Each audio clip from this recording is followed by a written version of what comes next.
Hey guys, welcome back. We're jumping into the Nfc North today. It's a division I love. It just screams tradition, rivalry, and when you see these teams playing each other on a Sunday, you know someone's going to get hit and someone's going to get hit hard.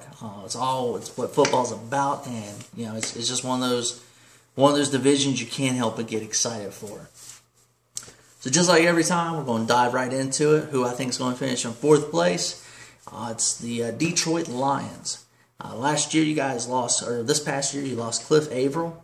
You do have some other free agents currently out there who haven't re-signed with you but haven't signed with anybody else. They are making visits. They are talking about re-signing. So I think that can really help you, and I think that's the reason why the only key player loss that I have for you guys is Cliff Averill. The other key loss I have for you guys is something that you never had, Detroit, and that's called discipline.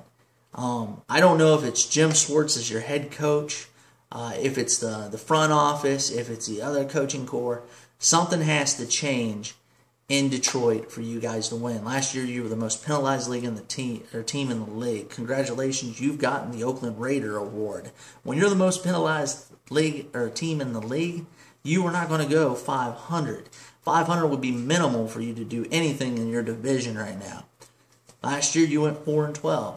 I see you once again going, 6-10. 7-9 is a great season for you this year, because once again, I think it's got to be a front office change. I think it's got to be a change in culture. I think it's got to be a head coaching change. You got the best receiver in the league right now in Calvin Johnson, and he proved it last year. You basically had no running game due to injuries. Your defense was par. The other receivers, they were out there.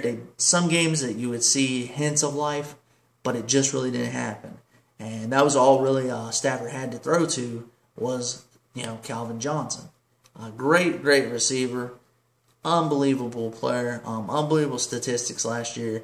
I will give kudos to Detroit. You guys picked up Reggie Bush from Miami. Great move. It's gonna make defenses play a little bit more honest.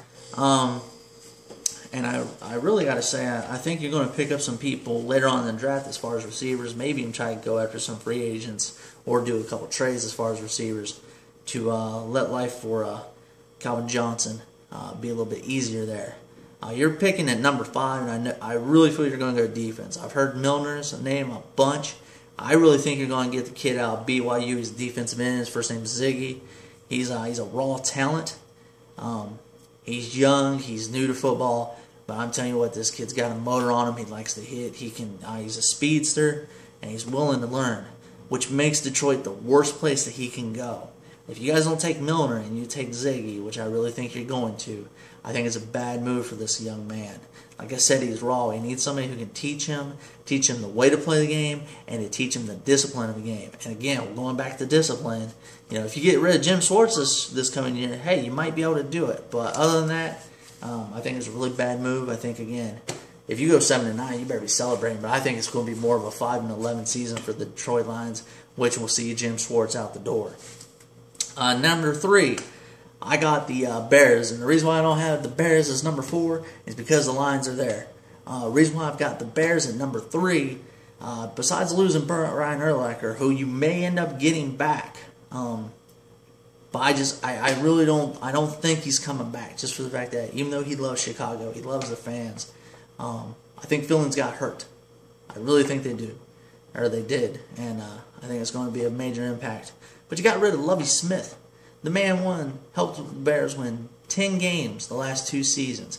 Granted, he did not make the playoffs, but that's 10 games in a really tough division. And I think you have to look at that and be like, wow.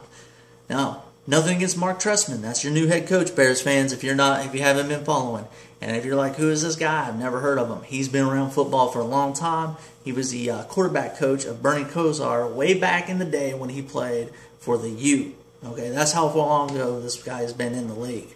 Last 5 years, he was in the CFL head coaching, and he's really an offensive guru. I think he's going to be one of those guys that Brandon Marshall's going to love. He's going to want to get that ball down the field any way possible. With that said, like I said, 10 win seasons. The last 2 seasons you went 10-6. I don't see you going 10-6 this season. I see you doing maybe an 8-8 because the team's going to have to get used to Mark Trestman's offensive style, and that's going to take some time. Draft pick. Let's talk about that for the first round. You got number 20. If Urlacher doesn't come back, and even if he does, Urlacher has gotten up there in age. I think they're going to take the inside linebacker out of Georgia, and his name is Ogletree. And he's not going to. No one will replace Urlacher, the young Urlacher, the intense Urlacher. But he is someone who can step in on week 1 and start for you, and that's what you will need on that defense. I think later on down the draft, you guys do get receivers as well.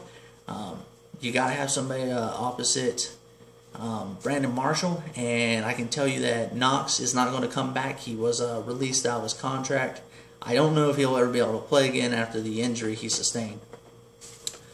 Number 2, I got the Vikings.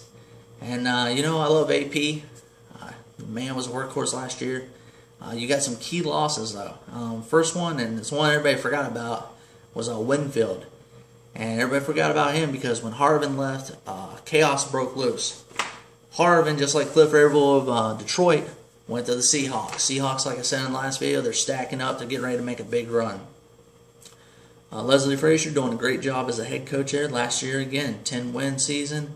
And you made the playoffs, so congratulations to that, Vikings fans. I can see 10, 11-win season again for you guys. You're playing tough. You've signed Greg Jennings, great receiver. A lot of stuff under the radar. Everybody jumps on the bandwagon and off the bandwagon for Christian Ponder. Well, they brought in Matt Castle as well, and I think Castle not only can do a serviceable job for you as a second-string quarterback, maybe even filling in, but I think he can help Ponder develop as a quarterback, and that's probably more important than him as a second string. The good thing with the Harvin trade, you got another first-round pick this year. The bad thing, you got it at number 23, and you got it at number 25. So you don't have a top 10, top 15, you don't even have a top 20 pick. But the good thing about first rounders, you expect them to come in and start from week 1, and I think that's what's going to happen for you guys. I got you taking the defensive tackle out of Purdue. I believe his name's Short at number 23. At 25, I really think you need to help shore up where Winfield's going to be gone. So I think you're going to take the cornerback out of Mississippi State, Jonathan Banks. Again, I don't see you dominating this division. Mainly because of the Packers. I do see you beating Detroit at least once. I see you beating the Bears at least once. I can see you going 3-1, 4-0 against those two teams. That plays into your favor because those teams are kind of in disarray, trying to build a new character for themselves. So it might really help the Vikings. If you know the division, then you know who I got as number 1. And I think most people will have the Packers pick number 1 this year. Granted, got some major key losses. A lot of people, Packers are flying under the radar as far as signing free agents. They just kind of taking care of stuff in-house. And, yeah, they did lose, they released Charles Woodson from the defense. Donald Driver, great receiver all those years, finally retired. And then, of course, Greg Jennings went to Minnesota. That right there, it's one of the things I love, and I've talked about before. That's a double win for Minnesota because you took away a good receiver from a team in your division and you added him to your own. So that's kind of a double win. You added a good player, but you took away a good player from your rival. So, I mean, again, that's another thing that helps out Minnesota. Mike McCarthy, Aaron Rodgers. That is the combo. It's great. You love to see it.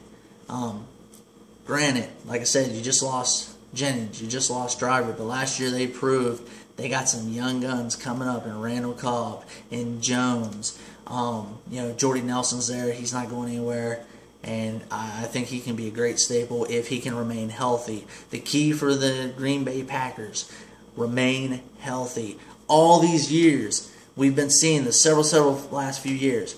Green Bay can't get healthy. I don't know what it is with that team, if it's their training program, what it is. But that team just, it seems like every year someone's hurt. Clay Matthews was hurt a lot last year. Jordy Nelson was hurt a lot last year. Greg Jennings was hurt a lot last year. I think Donald Driver was hurt.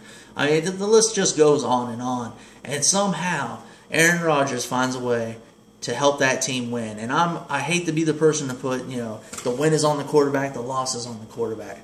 But really, that's football. You you will associate wins and losses from the quarterback and the head coach. You look at Minnesota and you don't say, AP lost that game. You say Christian Ponder lost that game. And it's not really fair to Christian Ponder, and it's not really fair to AP, because a lot of times people say AP won the game, and that's one of the rarities.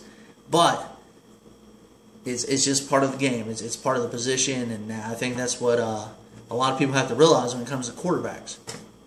Your first round pick, I got that at number 26 right now, and I don't see you trading out of it. Actually, I see you taking care of one issue, one weakness that you guys have continuously had with the Packers, and that's the running back position.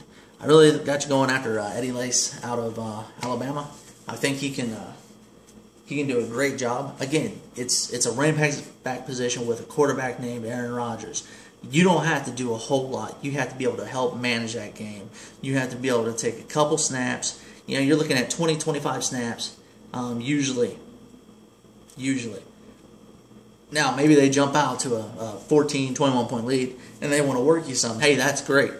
But I think it's a great position for him. I think it's a great draft slot for him.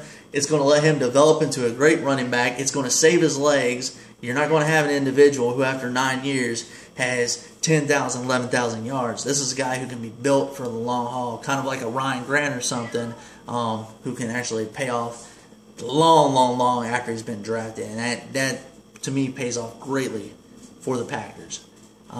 Again, as always, if you guys have any questions, comments, suggestions, anything like that, please throw them on Facebook, Twitter, YouTube, and let me know what you think about the stuff we're putting out there so far. Thanks, and have a good day.